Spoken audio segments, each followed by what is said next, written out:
Hello students, आपका स्वागत है आपके अपने यूट्यूब चैनल पर। और आज की इस वीडियो में आपको करवाऊंगी मनोविज्ञान किसे कहते हैं। तो देखिए, मनोविज्ञान क्या है। मनोविज्ञान शब्द की उत्पत्ति दो ग्रीक शब्दों से हुई है। वो कौन कौन से शब्द हैं? साइके और लोगस।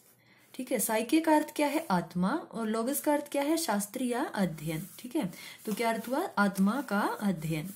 इस प्रकार देखो, पहले मनोविज्ञान को आत्मा के अध्ययन से संबंधित माना जाता था कि इसमें किसका अध्ययन किया जाता है कि मनोविज्ञान के अंतर्गत आत्मा का अध्ययन किया जाता है।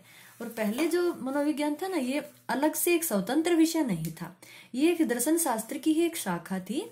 वो उसका नाम क्या था? मानसिक दर्शन शास्त्र। ठीक है, उसके रूप में ही इसका अध्ययन किया जाता था। और इसका जो अध्ययन था वो सीमित रूप में ही किया जाता था, स्वतंत्र ये विषय नहीं था। ठीक है, तो देखो, मनोविज्ञान की जो परिभाषाएं हैं उनमें भी मतलब परिवर्तन होता रहा। उसकी भी फिर 4 अवस्थाएं मानी जा सकती हैं। तो इसकी प्रथम अवस्था देखिए, सबसे पहले मनोविज्ञान को आत्मा का अध्ययन करने वाले विषय के रूप में माना गया। क्या माना गया? कि इसके अंतर्गत ना आत्मा का अध्ययन किया जाता है। तो देखो, अरस्तु, प्लेटो, डेकार्टे ने मनोविज्ञान को आत्मा का विज्ञान कहा है कि इसके अंतर्गत किसका अध्ययन किया जाता है? आत्मा का अध्ययन किया जाता है। परंतु क्या हुआ, समय के साथ साथ जो है इस जो ये परिभाषा दी गई, इसकी आलोचना होनी शुरू हो गई। क्यों होनी शुरू हो गई? क्योंकि देखिए, आत्मा क्या है, इसका स्वरूप क्या है, यह कहाँ रहती है, इसका अध्ययन करना संभव नहीं था। ठीक है, तो इस वजह से इस परिभाषा की आलोचना शुरू हो गई। फिर आई हमारी द्वितीय अवस्था या दूसरी परिभाषा। क्या है? दूसरी अवस्था में मनोविज्ञान को मन का अध्ययन करने वाला, कि इसके अंतर्गत किसका अध्ययन किया जाता है? मन का अध्ययन करने वाला विषय माना गया।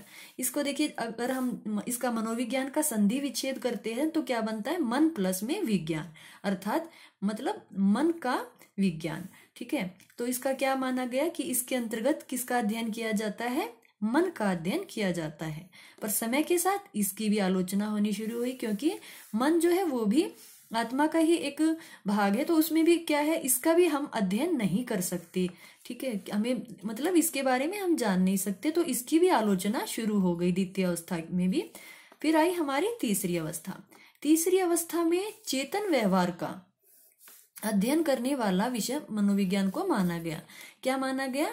कि इसमें जो है मनुष्य के चेतन व्यवहार का अध्ययन किया जाता है। ठीक है, तो देखो, सर्वप्रथम विलियम जेम्स ने 1890 में प्रकाशित अपनी पुस्तक मनोविज्ञान के सिद्धांत में मनोविज्ञान को चेतन की अवस्था का उसी रूप में व्याख्या करने वाले विषय के रूप में माना। उन्होंने इसमें क्या कहा? 1890 में विलियम जेम्स की पुस्तक आई थी, उसका नाम था मनोविज्ञान के सिद्धांत। उसमें इन्होंने माना कि जो मनोविज्ञान है उसमें चेतन की अवस्था का अध्ययन किया जाता है। ठीक है, और देखिए, ये भी एक मोस्ट इंपोर्टेंट टॉपिक है। देखिए, सर्वप्रथम विलियम वुंट ने लिपजिंग शहर में जर्मनी में स्थित एक प्रयोगशाला मतलब इन्होंने बनाई थी। कहाँ पर? लिपजिंग शहर में। और कब बनाई थी? 1879 में। मनोविज्ञान की प्रथम प्रयोगशाला इन्होंने स्थापित की। इन्होंने भी मनोविज्ञान को चेतन की अवस्था का वर्णन और व्याख्या करना का विषय माना, कि इसमें किसका अध्ययन किया जाता है? चेतन का मतलब अध्ययन किया जाता है, चेतन मन का अध्ययन इसमें किया जाता है। ठीक है, परंतु क्या हुआ, इस जो ये परिभाषा थी इसकी भी आलोचना शुरू हो गई, क्योंकि इसमें एक ही अवस्था का मतलब एक चेतन व्यवहार का ही अध्ययन किया गया। और मतलब व्यवहार के एक ही पक्ष का इसमें अध्ययन किया गया, सिर्फ चेतन मन का, बाकी का इसमें अध्ययन नहीं किया गया। तो इसकी आलोचना शुरू हो गई। फिर आई चौथी अवस्था। देखिए, अब क्या हुआ, अब मनोविज्ञान को व्यवहार का विज्ञान माना जाने लगा, कि जो मनोविज्ञान है उसमें मनुष्य के जो व्यवहार है उसका अध्ययन किया जाता है। इस दिशा में ना जो पहला प्रयत्न किया वो किसने किया? विलियम मैकडूगल ने किया। और उनकी जो पुस्तक आई थी 1908 में, उनकी पुस्तक का नाम क्या था? सामाजिक मनोविज्ञान। उसमें उन्होंने व्यवहार शब्द का उल्लेख किया। ठीक है, विलियम मैकडूगल जो है उन्होंने व्यवहार शब्द का इसमें उल्लेख किया था। उनकी पुस्तक का नाम क्या था? सामाजिक मनोविज्ञान। और 1913 में जेबी वॉटसन ने व्यवहार शब्द को एक विस्तृत रूप दिया। ठीक है, इन्होंने तो व्यवहार शब्द का उल्लेख किया था, व्यवहार शब्द दिया था, और जो विस्तृत रूप किसने दिया? वो जेबी वॉटसन ने दिया था। ठीक है, अब ये कुछ इंपॉर्टेंट पॉइंट करते हैं कि मनोविज्ञान के जनक कौन है। मनोविज्ञान के जनक है अरस्तु, ठीक है। प्रयोगात्मक जो मनोविज्ञान है उसके जनक कौन है, विलियम वुंट है। और मनोविज्ञान या आधुनिक मनोविज्ञान के जनक कौन है, विलियम जेम्स है। व्यवहारवाद का जनक किसे माना जाता है, जेबी वॉटसन को, ठीक है।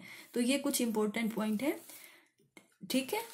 आई होप आपको ये वीडियो समझ आई होगी, टॉपिक क्लियर हुआ होगा, ठीक है। अगर वीडियो अच्छी लगे तो लाइक शेयर और सब्सक्राइब करना ना भूलें। Thank you.